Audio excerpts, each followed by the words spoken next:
துணை குடியரசுத் தலைவர் தேர்தலுக்கு போயிட்டு ஓட்டு போட்டு வரீங்க. அவரு ராதாகிருஷ்ணன் அவர்கள் வின் பண்ணியிருக்காரு. அது எப்படி நீங்க பாக்குறீங்க? எதிர்பார்த்த ஒன்றுதான்.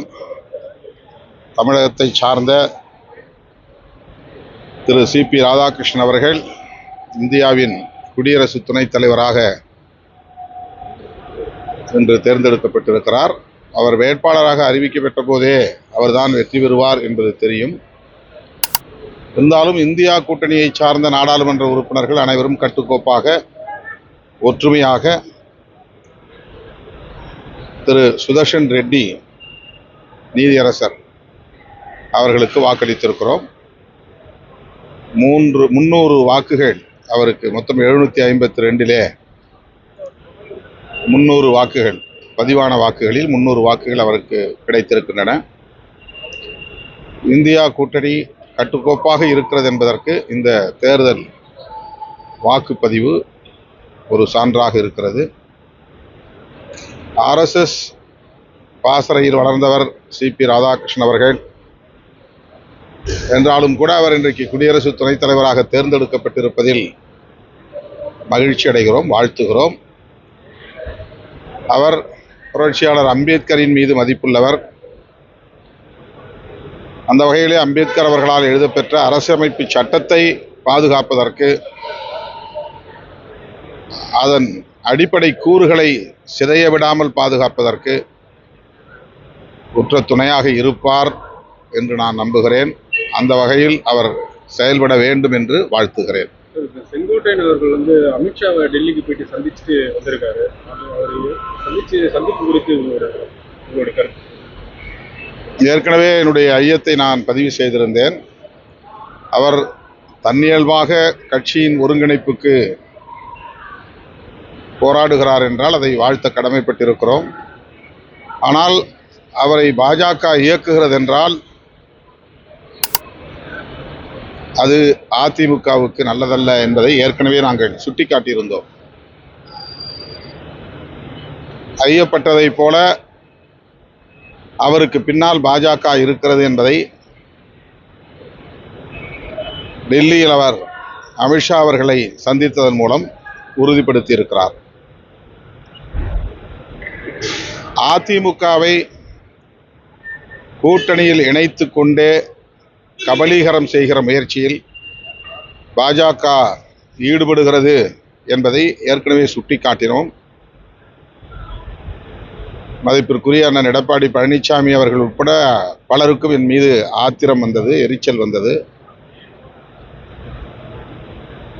அதிமுகவை தனியே போகவும் விடாமல், கூட்டணியில் இணைத்தாலும் தனித்து செயல்பட விடாமல், அதனை சிதைக்கிற முயற்சியில், கபலீகரம் செய்கிற முயற்சியில் பாஜக ஈடுபடுகிறது என்பதை இப்போது அதிமுக தொண்டர்கள் உணரத் தொடங்கியிருப்பார்கள்.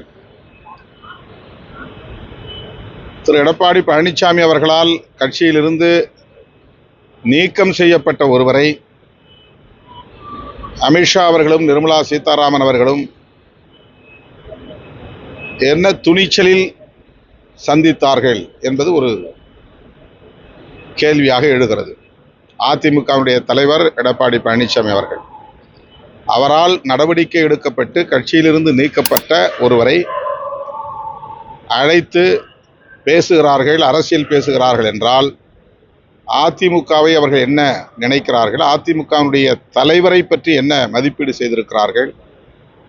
எந்த அளவுக்கு அதிமுகவை அவர்கள் நடத்துகிறார்கள் என்பதை நாட்டு மக்கள் புரிந்து கொள்ள வேண்டும். குறிப்பாக அதிமுக தோழர்கள், தொண்டர்கள் புரிந்து கொள்ள வேண்டும். இதற்கு மேலும் அதிமுக பாஜகவோடு தான் கூட்டணி என்ற முடிவெடுத்தால் அதன் பிறகு அதிமுக தொண்டர்களே பதில் சொல்வார்கள் என்று நான் நம்புகிறேன். வருகின்ற வாரத்தில் பாஜக தலைவர் விஜய் சுற்றுப்பயணம் திருச்சியில் அவருக்கு அனுமதி மறுக்கப்பட்டு அவ்வாறு அனுமதி மறுத்திருந்தால் அது ஏற்புடையதல்ல. ஜனநாயகத்தில் அனைவருக்கும் கருத்து சுதந்திரம் உண்டு, செயல் சுதந்திரம் உண்டு. அந்த வகையிலே அவருக்கு சுற்றுப்பயணம் மேற்கொள்ள அனுமதி வழங்கப்பட வேண்டும். ஆனால் எந்த காரணங்களை முன்னிட்டு அனுமதி மறுக்கப்பட்டிருக்கிறது அல்லது காலம் தாழ்த்தப்படுகிறது என்பதை நான் இன்னும் அறியவில்லை. அதை அறிந்த பிறகு உரிய பதிலை சொல்லுவேன். சட்டமன்ற தேர்தல் வருவதற்கு சில மாதங்கள் தான் இருக்கிறது. விசிக தரப்புல இருந்து நீங்க சுற்றுப்பயணம் போகிறது வாய்ப்பு இருக்கா? கட்சியின் மறுசீரமைப்பு நடவடிக்கையில் கவனம் செலுத்துகிறோம். ஏறத்தாழ 22,000 பேர் பொறுப்புகளுக்கு விண்ணப்பம் செய்திருக்கிறார்கள். அந்த விண்ணப்பங்களை எல்லாம் இப்போது டிஜிட்டைஸ் செய்திருக்கிறோம், கணினிமயப்படுத்தியிருக்கிறோம். விரைவில் 234 தொகுதிகளுக்கும் தொகுதி மாவட்ட செயலாளர்கள் அறிவிக்கப்படும். அதற்கான குழு அறிவிக்கப்படும். அந்த குழு கலந்தாய்வு செய்து அந்த நிர்வாகிகளை அறிவிப்பார்கள். அதன் பின்னர் தான் எனது சுற்றுப்பயணம் குறித்து நான் திட்டமிட முடியும்.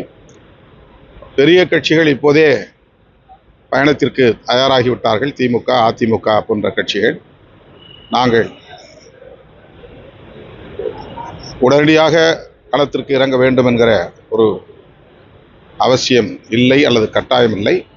எங்கள் கட்டமைப்பை உறுதிப்படுத்திக் கொள்வது, அதன் பின்னர் சுற்றுப்பயணத்தை திட்டமிடுவது என்று எண்ணியிருக்கிறோம்.